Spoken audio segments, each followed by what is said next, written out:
Oh, what is going on, Rolf? How you doing today, man? I'm doing alright. Yourself? Yeah, feeling good, feeling good. Downtime got me kind of slumped, but kind of excited to see what they're planning on doing here. It's always cool to see what they change up. Of course, we got that new presage, however you say it, mission. I just came in the other day into Destiny. Been having a lot of fun trying to speedrun that with some friends. Yeah. Yeah. I haven't had the time to do anything like that yet. I haven't even been on since the new It's pretty sick, dude. I'm not gonna lie. It definitely competes very well with stuff like 0 Hour and the Whisper mission. I think they did an awesome job on that, and I think a lot of people right now are just complimenting Bungie on the fact that that mission was so just beautifully executed, and it wasn't like a big event that they like flashed at us or anything, but they kind of just dropped it in there. I saw a couple tweets on Twitter. People are like, "Hey, so if you go in this strike at the first room, don't even scan. Just turn right, go through the door. You'll thank me later." Well, I'm thanking them now because that was extremely fun. Cool. So for those of you who aren't familiar with what's going on, don't worry. Not a lot of people are going to be familiar at all. In fact, I don't think anybody should be right now. Welcome to the very first, well, maybe not the first. We've done something similar to this in the past, but this is going to be the first official start of it, of our new little podcast series. We're not quite sure what to call it yet, but I'm sure we'll come up with something. But we're pretty much just going to chill for about 45 minutes to an hour, maybe. Talk some Destiny. Talk about other games, gamer community as a whole. Got my good buddy here, Rolfeweiler, with me today. Might be getting some new guests on the show as we go on, but we'll see as that progresses. But just want to take a second to establish that real quick. But yeah, my name's GraphicWalnut. Stream on twitch.tv/GraphicWalnut. You can also find me at the same address on YouTube. Well, except without the Twitch part, you'd place that with YouTube, hopefully. And and if you guys want to follow me on Twitter, links to those will be in the socials and all that stuff down below. If you wanted to find out where Rolf is, Rolf, tell them where they can find you at right now, man. I've got a Twitch channel as well over at TheRolfeweiler1.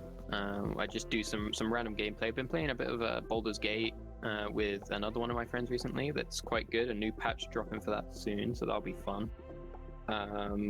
We'll be grinding the hell out of that, I'm sure. But I'll keep in touch with Walnut, maybe. I like it. But I also got a YouTube channel where I just upload a few videos of casual games that I play when I'm bored and just want to play something for fun. But yeah, those two places. I'm also on Twitter if you want to follow me for any stream notifications and whatnot. All under the TheRolfeweiler1. Nice. Yeah, guys, Rolf has definitely been a super close friend of mine for the past year now. So definitely head over, check him out. Super chill guy from the UK, if you couldn't guess. No, he's not from New York, so don't ask if he's from New York. That's a British accent. I've had somebody say that I'm from Australia from my accent before. I'm like, are you good? Hey man, they're not too far apart as far as stuff goes, but somebody's gonna get offended by that. Some Australians gonna come in and be like, "What the fuck, mate?" Like, I'm just kidding. But yeah, so right now, as you guys may or may not be familiar with, we are just sitting in some downtime. So we're gonna talk a little bit about the season so far, thoughts, opinions. Talk a little bit about Crucible, a little bit about PvE, and what there is to do. So before we get into Crucible, I think we'll talk about PvE, just because I know Crucible tends to be a little bit more passionate topic for a lot of you guys out there. So we're gonna warm it up. That way, it's not diving straight in without any foreplay. Just gonna gently start this up with you guys. So, say what time Destiny's coming back up. Destiny 2 should be coming back up at 2 p.m. Eastern. So in about a little over an hour right now. That's the estimated time. If you want more updates for that, check right now on you can check Bungie's Twitter and they'll probably be updating there. But speaking on PvE, like I was just saying, that new mission just came out, and I absolutely love the puzzles. We'll probably walk you through that later, Rolf. But Yeah, I'm down. I mean, when it comes to random events that Bungie just drops into the game, it's always a pleasure, just because they kind of, I feel almost as if they put a little bit more time than you'd expect them to on something like that, and that little bit of extra time executes perfectly in the way the mission plays out. I mean, just the storyline conveyed in it, the overall goals slash just challenges that you face in it are just absolutely fantastic. Soloing it has become a big thing in the community. Yeah, the Dead Man's Tale exotic quests, if you guys wanted me to be a little bit more specific, super sick. If you're doing it blind, super cool. Don't YouTube it. Do not YouTube it at all. In fact, if you're watching a streamer doing it, you should just click off their stream if you haven't done it yet. No, don't do that. Support the streamer. Lurk. You can just open a new tab, leave that volume down at 1%, lurk in their stream. But when it comes to stuff like that, I definitely really appreciate it, and I really want to see what more Bungie will introduce to us over the next coming year in terms of events similar to that. Of course, I don't think they're going to be introducing more random exotic missions and stuff like that here and there. But, I mean, the community puzzles are always fun. I mean, what are your thoughts on stuff like that, Rolf?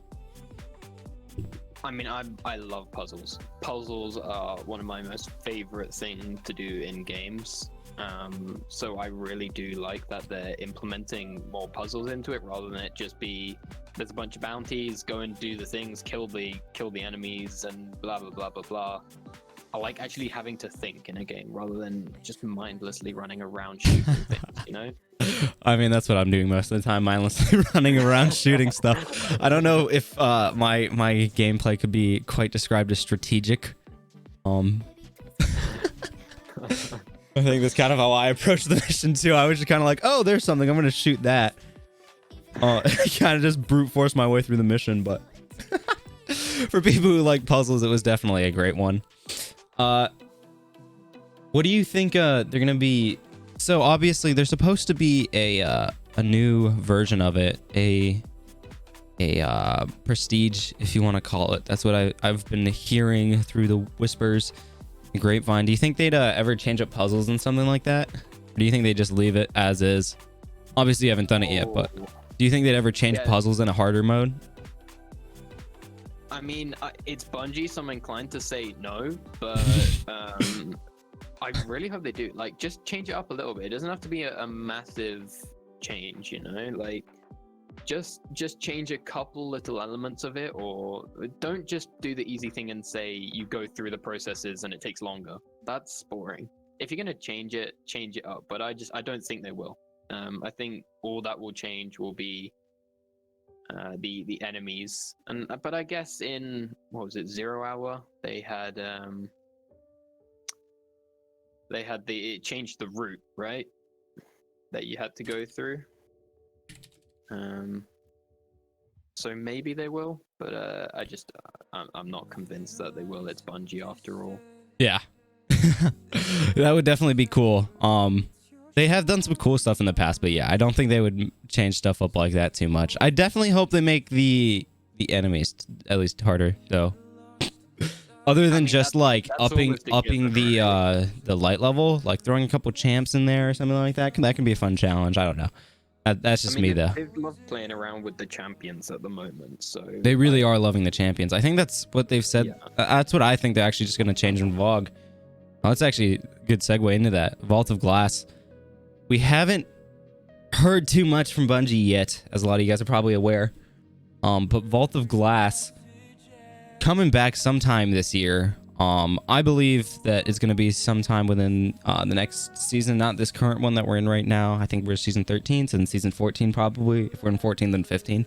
I'll lose track of the numbers. But easy, not done. I think this spring we will probably be seeing the return of Vault of Glass, and a lot of players have been concerned about Bungie changing the raid to be something that it's not. I just want to put it out there. I don't think they will, as their lore states that the Vault of Glass just won't change. Like, I'm paraphrasing here, of course, but the Vault of Glass will be the Vault of Glass, which is kind of cool. And if they do change anything in it, I think that would just be adding in stuff like wyverns and stuff like that. Do I like sea shanties? Sea shanties? Hell yeah, I like sea shanties. But I think Vault of Glass's return will be absolutely huge. I mean, obviously for players like Rolf who didn't play Destiny 1, it's going to be an absolute blast for them to go through it the first time. What do you expect out of a raid like that, Rolf? Because obviously you've watched some of the gameplay, but you've never actually done it yourself. Yeah, no, I've seen VOG, and it's like it's the first. Wait, was it the first raid that they made? Yeah, Vault of Glass was the very first raid inside of Destiny. Yeah, so it wasn't meant to be super difficult, or the mechanics weren't meant to be overly complex and whatnot. And I've seen it done. There's still some exciting things that I'm looking forward to, like getting the hang of in there. You know, like it isn't just run around, stand on a platform and kill things. I mean, for the most part, but there are some other elements to it that are more exciting than that, I think, at least. So I am really looking forward to like getting my hands on it and seeing what the hype is about, really, because I've never really experienced it before, obviously, because I've never played Destiny 1. Yeah. You know, it's funny. You said the mechanics aren't meant to be overcomplicated or something like that, but I think a lot of people would actually argue that, saying even though they might be simple mechanics, they can definitely be extremely challenging at times for some teams. I remember my first clear of it. It took us a good chunk of time. I think I started like early in the morning, and I didn't finish till later that night. I was doing it blind, of course, and I was kind of having like, I think two or three of the other guys in there were also blind, and we were kind of just figuring it out as we went. But that raid was a really fun one, and I think it holds a lot of people's in a lot of people's hearts. It has a special place there, just because, of course, it is one of the main things that launched Destiny to be so successful and just continue to have such an active player base that supports the company. Bungie, of course, but yeah, I think that's gonna be a good one.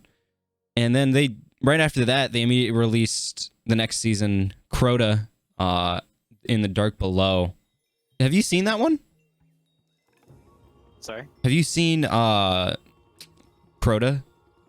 Have you seen that raid? I think the only time I've seen it was my first ever time watching a Destiny stream. I saw King Gathalion doing that raid. That was my first exposure to Destiny. Yeah. So I only saw the boss fight, so that I couldn't tell you any more on that either.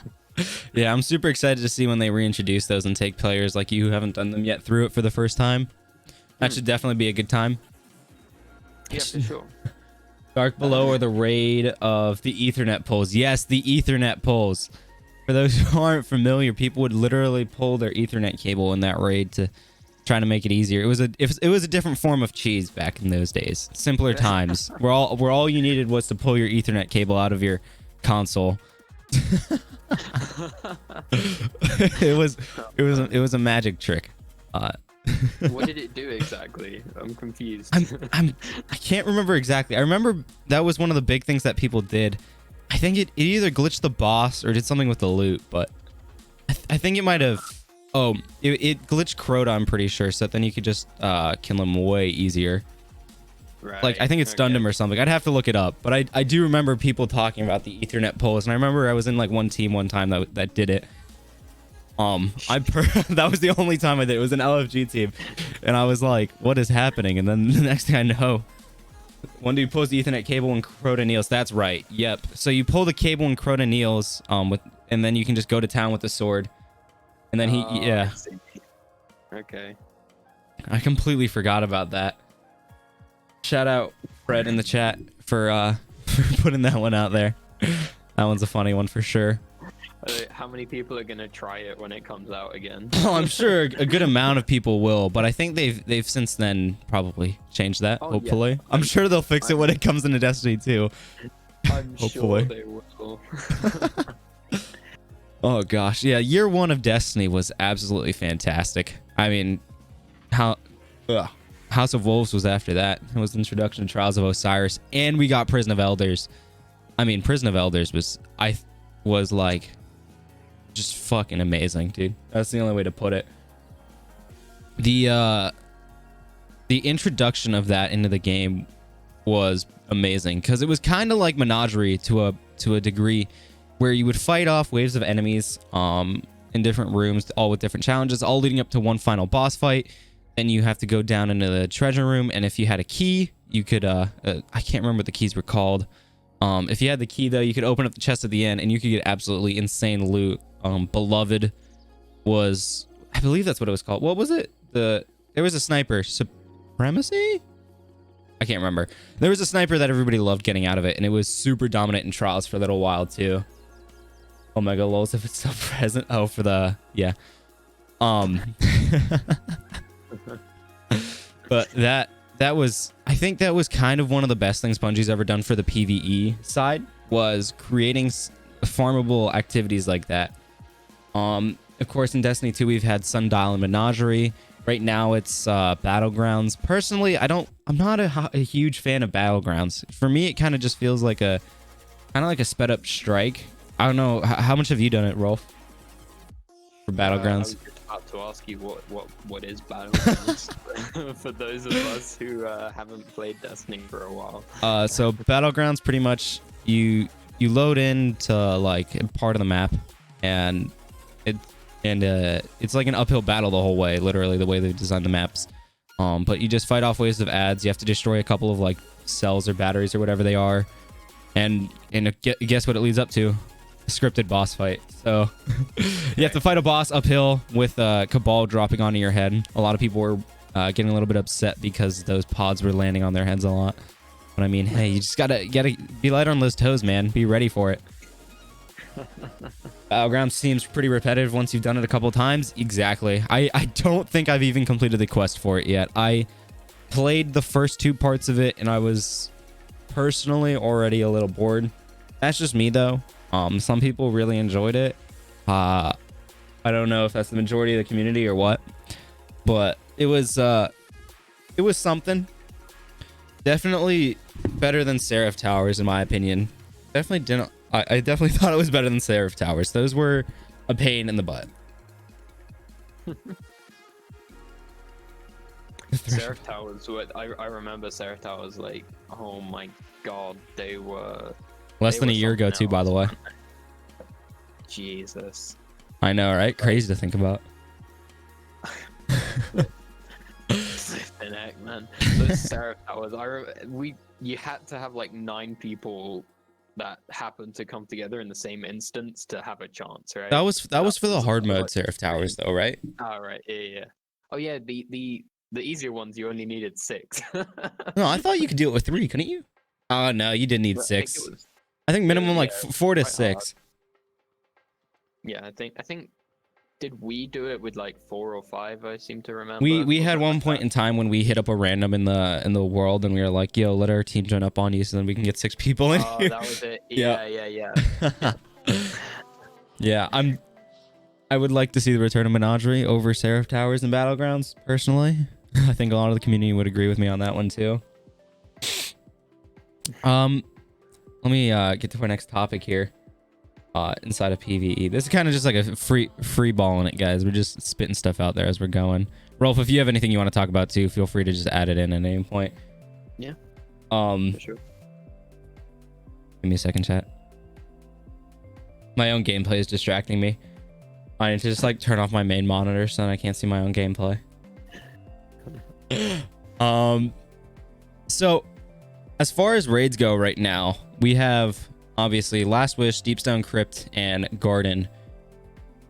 I would like to see them all be a little bit more relevant at this point in time. I feel like limiting your players to just one of your raids out of the 3 that you have in game seems a little silly to me.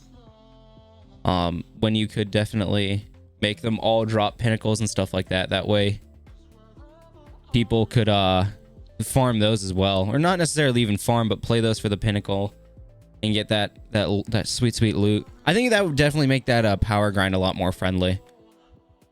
Let's talk about that power grinding in Destiny 2. Dude. The Crotic Brick Farm. Dude, power grinding in Destiny 2 has got to be one of the most repetitive, beaten down horses that they have put into the game. Something needs to change for real. What's the point in your player base every season doing the same activities to level up, and then cutting down the activities that they can do to level up? I personally think that it's kind of silly, especially when they're trying to, with the Deepstone Crypt release being 2 weeks out. A lot of people still went in under leveled, and I'm personally okay with people going in under leveled to a day one raid. But a lot of people were more under leveled than I would have expected, and that being mostly in part due to the fact that people just didn't have stuff to grind. You had to do like Gambit and stuff for like 10 hours a day. And I mean, those were some of the best memories I've ever had. Doing Gambit 10 hours a day with Magnitude, and we were just rolling over teams. Yo, what's going on, Remy? How you doing today? But I feel like there's just something they have to change so that then people don't get so bored doing it. When you're leveling up should be fun. Like, if you look at a game like Grand Theft Auto, you level up by robbing banks, doing heists, racing. You have a variety of activities, and some of the activities, though they may be like, you can do like this heist or this heist, you still have those two different heists with different rewards at the end of them. Not just one, not like in Destiny where you have one raid with one reward at the end of it.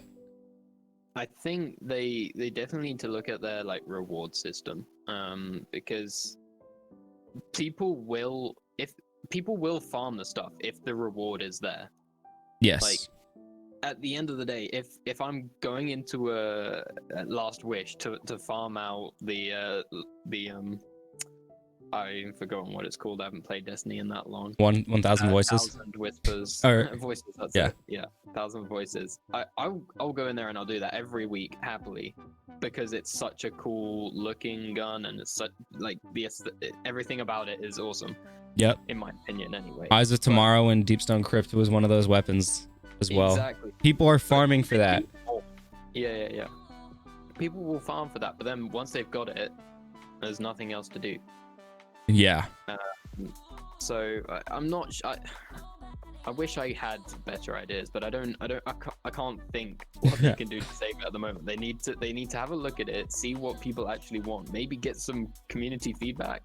That would probably be the best thing. If you ask me, if you like talking to loot and stuff like that, you said like 1,000 voices. Once you get it, you're done. You look at I'm gonna use the Vault of Glass as a really good reference here. You had Fatebringer, Gallahorn, and the potential for Hawkmoon, all out of, and Vex Mythoclast, all out of that one raid. If you were on PS4, if you were on Xbox, of course you couldn't get Hawkmoon, but the potential for those either 3 or 4 weapons, all of which didn't necessarily have the highest drop rates in the world. Fatebringer kind of had an okay drop rate, but then you also had to get the roll that you wanted, and then Hawkmoon, of course, one of the lowest drop rates in the game, one of the most sought after exotic weapons in the game for PvP players. Gallahorn, the infamous Gallahorn. I don't have to say anything about it. And Vex Mythoclast, which at the start of Destiny 1 was one of the most dominant weapons, again, in PvP. Bringing Fatebringer static rolls. Oh, okay. Bringing weapons like that into the game that can drop throughout every part of the raid that aren't all just exotic focus. Like, if you look at Deepstone Crypt, you have the shotgun, the sniper, and then, of course, Eyes of Tomorrow. I feel like if they have the right, like, loot spread, the issue is the power of said loot. Is they need to make the weapon strong. Like, make it be like, I need that gun. Like, you see Eyes of Tomorrow, you're like, I need that rocket launcher. Right now in Destiny, there's not too many weapons I can think of that are like that. Obviously, the Igneous Hammer from Trials this weekend, people were kind of going for it, but not too many. Most people were just having people recover their accounts for it, which is kind of lame. But if you look at, like, the raid, Eyes of Tomorrow, people are going for that hard. People still don't have it. Like Vex Mythoclast 1.0. Yes, dude. Vex Mythoclast 1.0. I just think they need to make loot stronger. Let weapons be OP. Yeah, I like Fred's suggestion up a bit up, where he said there needs to be another Divinity style quest puzzle. Yeah, that would be awesome, but then that's just adding another exotic. Like, you do that and then you're done, right? So Yeah. that doesn't necessarily fix it. It gives you something else to do for a little bit of time, but then once you're done, you're done. Well, Unless you're obviously the running game won't be infinitely replayable. Nothing is, but I think adding things in here and there would be good. Got zapped by that baby increasable, and I was like, I gotta have that. Yeah, dude. Stuff that makes you like, you get killed by it, and you're like, I need that gun. You get one tap by Hawkmoon in Destiny 1, dude. You're like, I need that gun. I don't know how many people it happened to, but it happened to a good amount. More loot won't help old activities, though. I think new activities and rare exotic loot is a good thing. Yes. I think rare exotic loot, but then also just rare legendary loot. I mean, legendaries don't have to drop like crazy inherently. Of course, having a good spread of them in the loot pool is good, but some legendaries I think should be better than other legendaries, because what that creates then is like, yeah, this is a good legendary, but I can also do this and I can get this legendary. It shouldn't just be just exotics, legendaries, and then go down in terms of how good something is. Like, a legendary should be able to be just as good as an exotic, but that exotic still needs to be special, of course. Exotic weapons should feel exotic, but legendary weapons should feel special. They shouldn't just feel like commons, because right now it's like so many legendaries in the game that everything feels common. I don't know if this is a lot of people were too lazy to do it. Yeah, a lot of people were too lazy to do Divinity Puzzle. I didn't do Divinity Puzzle until like, I didn't do it for like the first 2-3 months of me playing the game when I came back in March last year. And then when I started playing, I also didn't get the Xenophage until like just before Beyond Light, I don't think. Rolf, you had to run me through that, right? Was it you or was it somebody? No, I think it might have been Chiz. Yeah, probably. Yeah, I was so lazy about the Xenophage. I literally just said, I don't need it. I can just use this gun and this gun. But yeah, that was my little rant on loot. I'm not sure if this is like how everybody else feels, but I do feel like the Xenophage was such a cool weapon, and it is kind of messing with like the Bungie try and put the players down mentality. I know that's not actually how they do it, but that's how I perceive it. Whatever. In that, like, with these solo legendary lost sectors and whatnot, people are just like running through with a Xenophage, and it's like, it's so much easier. And I think that is such a cool thing. Like, the Xenophage is from how far ago? I don't even remember. Shadowkeep?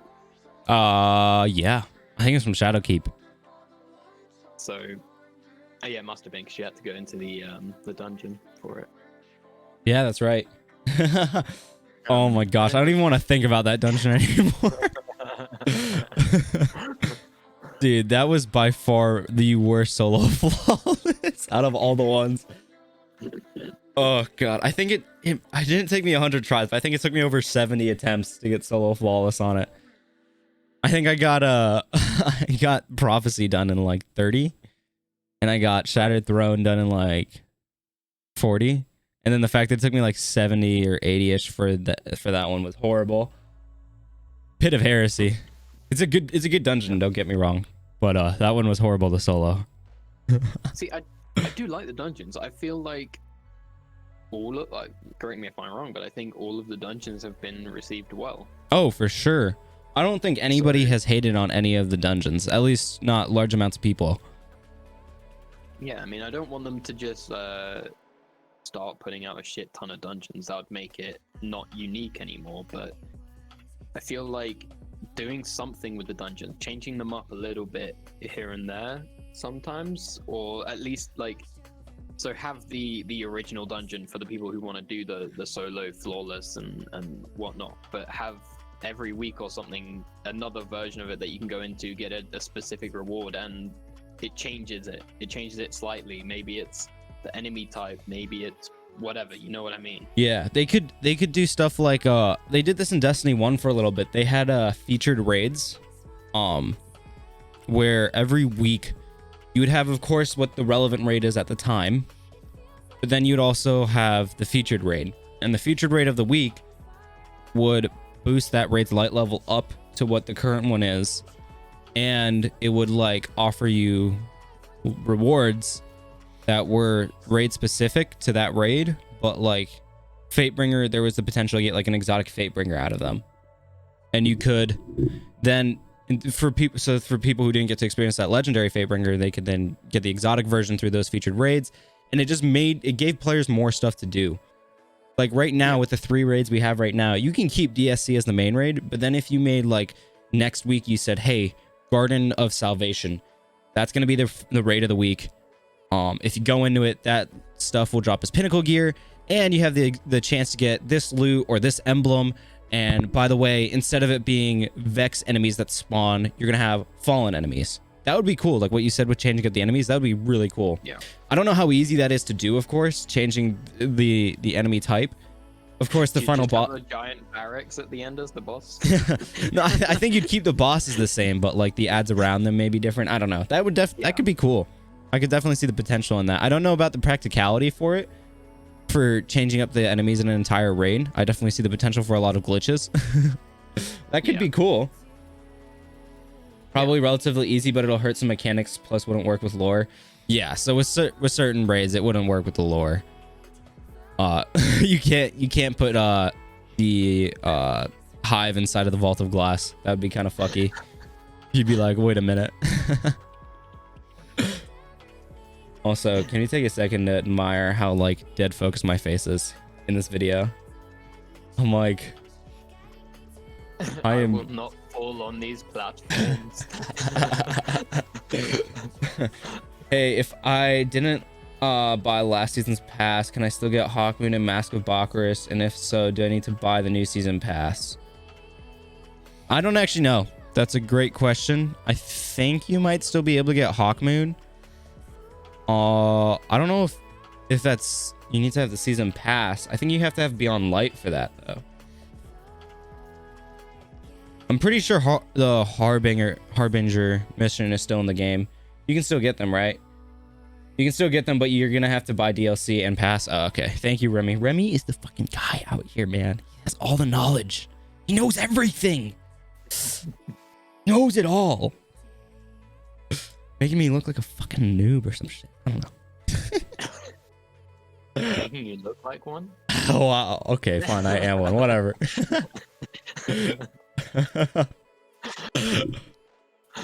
Oh, man. DLC is all you need? Bought this expansion, but I haven't bought any season passes. I would, before you buy the season pass, try to get the Hawkmoon. It's, I'm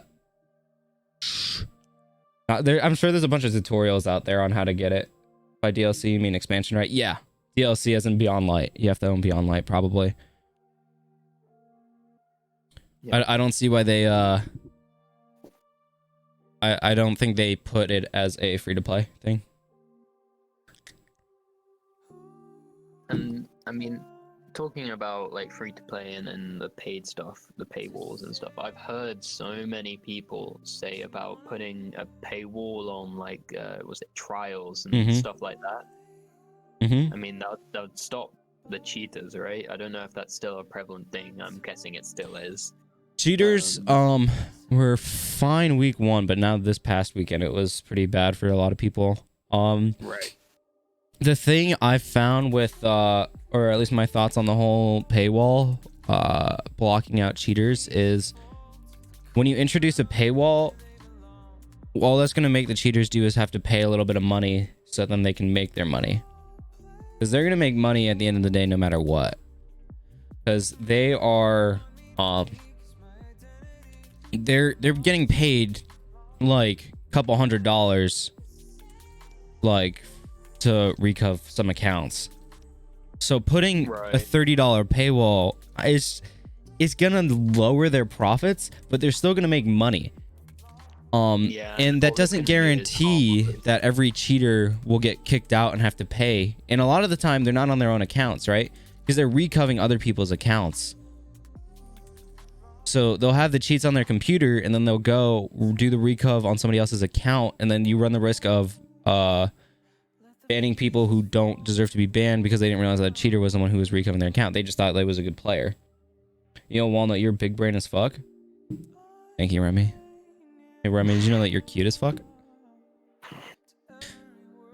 But I feel like, because that's what happens a lot of times with these cheaters, is they just do recovs, or they do carries, and then they get paid to do the carries.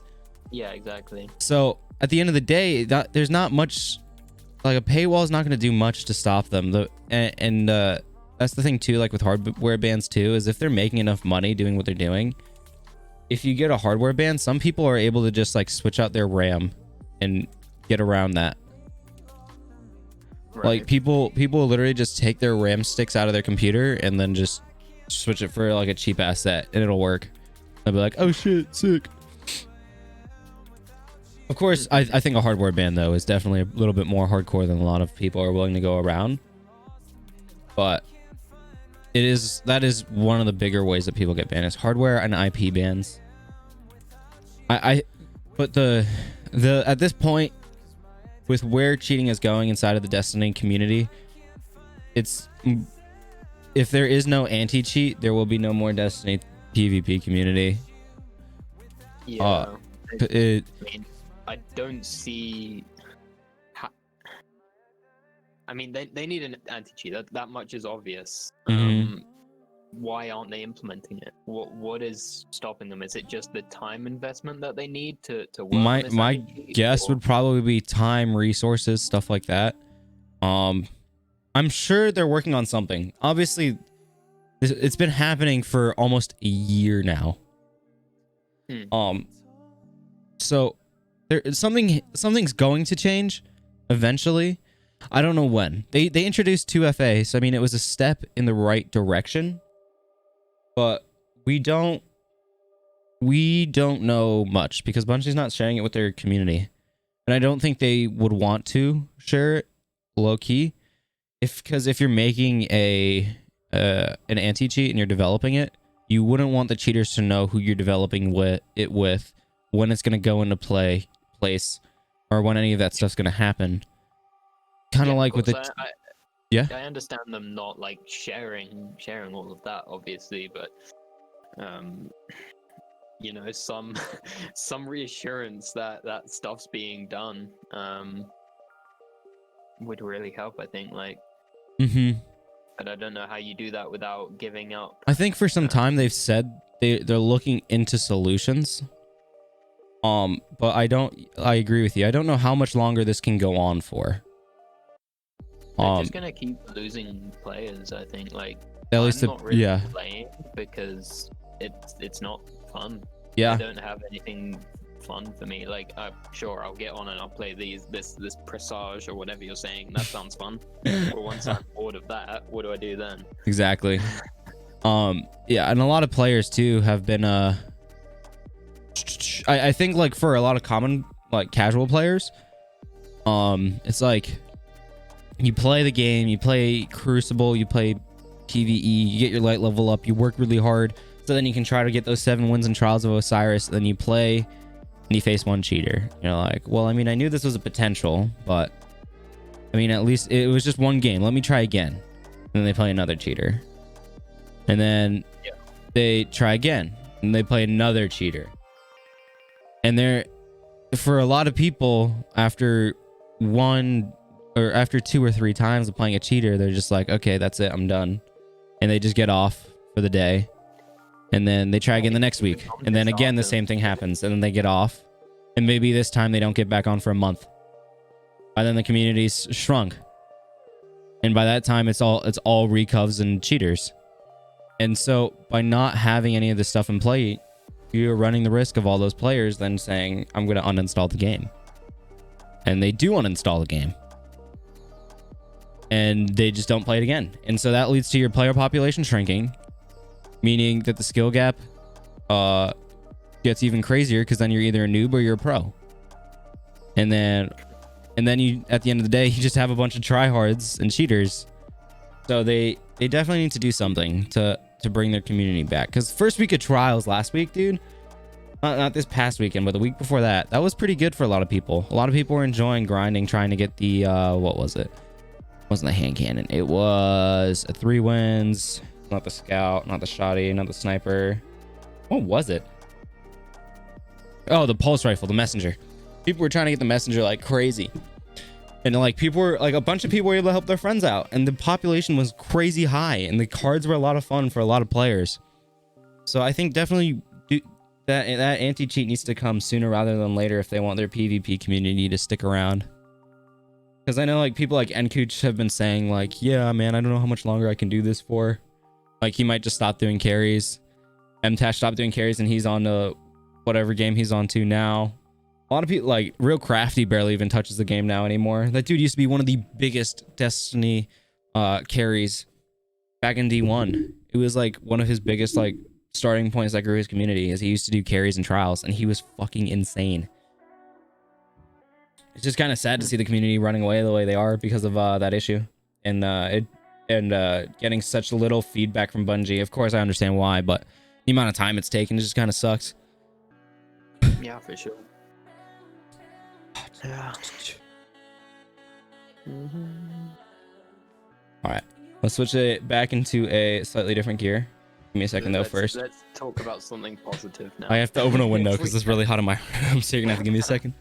This conversation got heated, man. So you were saying something about this after this patch, you feel like there's gonna be something, right? What was I hearing things? All right, I'm back. Sorry about that. Yeah, so I was just saying, like, you were saying after this map downtime, you feel like there's gonna be something more.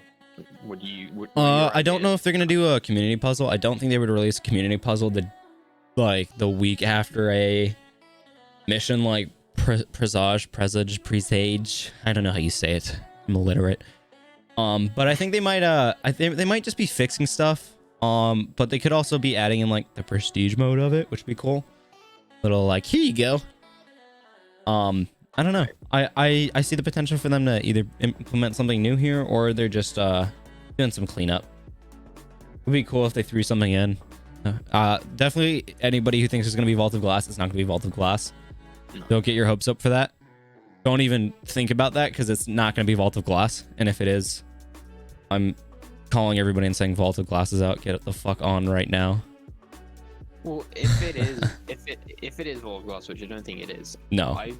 I don't think I'd be happy, because that would have meant that they'd rushed it, right? Because they were planning on. I don't know about rush, but I think it would have been a shitty way to put it into the game. Just randomly drop it in, like, here you go. Boop. No, that's definitely going to be a big community event. Isn't VOG next season? I mean, that's a lot of people's assumptions. That's my assumption. Because they did before Beyond Light launch say they were putting Vault in this year. I'm pretty sure. Isn't VOG next season? Yeah, I'm pretty sure it is too, Remy. That's what they're saying. Yeah, because they said they would put it in this year, like as in this year of Destiny. So I'm assuming next season, because there's no more seasons in this year of Destiny after next season. This is the next update, which is Witch Queen. Witch Queen's gonna be hype. What raids do you think are gonna bring back with Witch Queen? I mean, I don't really know. What are all the other? So I definitely think Crota and Taken King are the two raids they would put back in with Witch Queen, because obviously that being super focused heavily around Hive would make sense. I wonder how big Destiny's gonna be in terms of a game. Make it massive. Make it huge. Throw everything they've ever made into it. I mean, that's why they've got the sunsetting and stuff, right? Like, oh man, sunsetting. Planets. Have you heard about sunsetting? I haven't heard anything. Oh, half the weapons that were sunset are coming back at different light levels. Okay. Yeah, that kind of just ruins the whole point of it. Yeah. The fuck. Yeah, I know. It's like, why did you do it to begin with? It's a kick in the dick, man, because now everybody's gonna have to regrind for those weapons they already had once before. Well, they'll probably throw Last Wish and GOS into the DCV. I don't know. They're never taking Last Wish out of the game, dude. I'm sorry, Remy. I'm gonna have to disagree with you on that one. The amount of work that went into Last Wish and how beautiful of a raid that is never going into the content vault. They can't. They can't. You take Last Wish out of the game, you're removing half the game's file. Okay, maybe not that much, but you get what I'm saying. It's a huge raid. It would make no sense to take that out. It has one of the most sought after exotic weapons. One of the craziest development in boss fights if you do them all legit. Some of the coolest mechanics, like, oh my gosh. The wish wall, didn't we only did we recently get the 15th wish or something? I don't know if they've even found the last wish on the wish wall yet. I think a lot of people are speculating that the last wish to the wish wall is going to be the wish that unlocks Vault of Glass. Okay, that's an interesting theory for sure. Yeah, so you load in last wish, go to the wish wall, put in the Vault of Glass, and you end up back there. That would be cool. That would be really cool. I don't think it's likely. I think it's more likely than anything. There's that spot in the top right-hand corner of the directory where it's kind of like a circle, and it looks like there could be a planet or something put in there, and they could just put Last Wish there. Or not Last Wish, Vault of Glass up there. I could see that being a thing. Last Wish is an absolutely beautiful raid, and the fact that there's a shit ton of symbols to memorize, dude, yes. I think people have put in like every combination though by now for the wishes, and it hasn't responded, I don't think.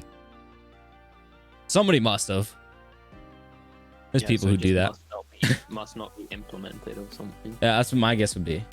Because if the 15th wish was unlocked, dude, everybody would have been talking about that. And that would have been a huge thing in the community. Yeah. So they probably only have the 14 in the game at the moment, and then when they want to, they'll enable the 15th one. That might be it. Or maybe there was a combination that we didn't do. Who knows? I mean, I kind of want to do the maths for it. That's a ridiculous. How many different symbols can you have in each slot? You can have all the symbols in every slot. No, that's what I'm saying. Like, yeah, in a single slot, how many symbols can you go to? Are we about to do the math? I mean, I want to.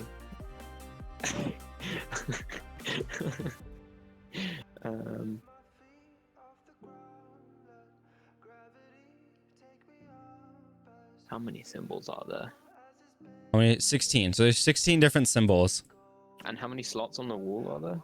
Alarm at your job just went off. It was loud as fuck. It ran.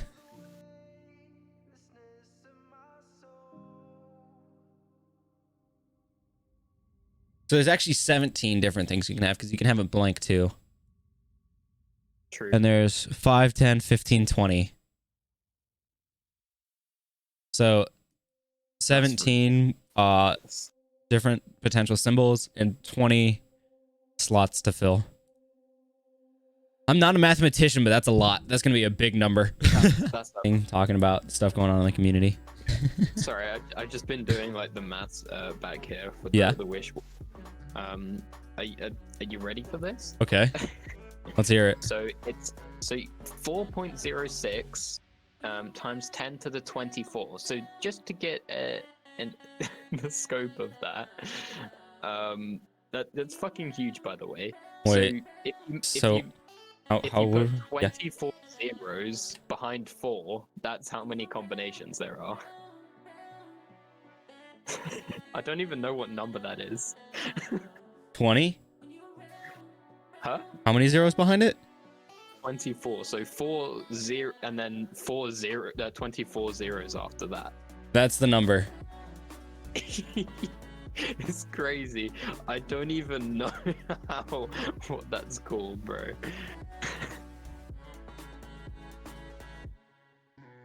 So that number looks like this. 4, 1, 2, 3, 4, 5, 6, 7, 8, 9, 10, 11, 12, 13, 14, 15, 16, 17, 18, 19, 20, 21, 22, 23, 24. That's how many different combinations there are for Last Wish, guys. Do you think we've got them all? Probably not, you know? I'm gonna say no. Oh, shit. I'm sure you can narrow that number down by figuring out like if there's a minimum number of symbols you need to have in it. Because obviously some of those are gonna be like 1 or 2 symbols, or like 3 symbols or 4 symbols. You know what I mean?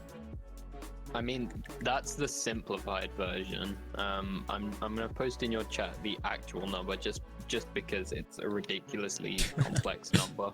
Wait, what the fuck? What? That's crazy. Wow, that's crazy. And let me see. How that's massive. That's pretty big. That's what she said. If you started from the Big Bang, entering a code every second,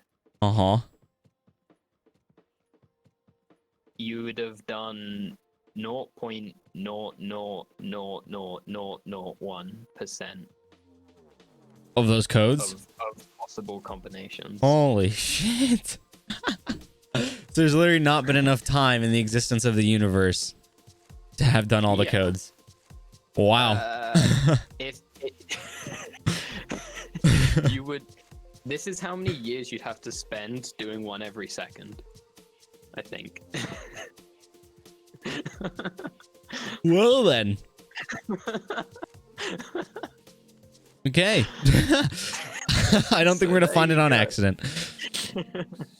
On that note, I think we're gonna wrap up the little podcast section of today's stream. Again, guys, thank you so much for hanging out with us during that little podcast kind of vibe feeling we had going on there. I hope a lot of you guys enjoyed today. We're gonna continue to stream here and have fun. We're gonna stay live. I'm gonna upload this to YouTube later. If you guys want to continue to keep up with the channel, make sure to follow, subscribe if you want to. You can follow us on Twitter, or you can check us out on YouTube. And of course, if you guys want to check out Rolf, you don't have to. I'd recommend it though. I would highly recommend him out. You have to. Otherwise you die. I'm sorry. I don't make the rules.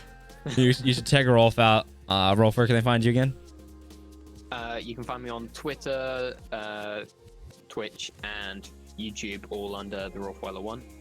Yep. So make sure to go check him out there as well. Oh gosh, that was a good one. That was a good one. If I had an applause thing on my soundboard, I'd play it right now.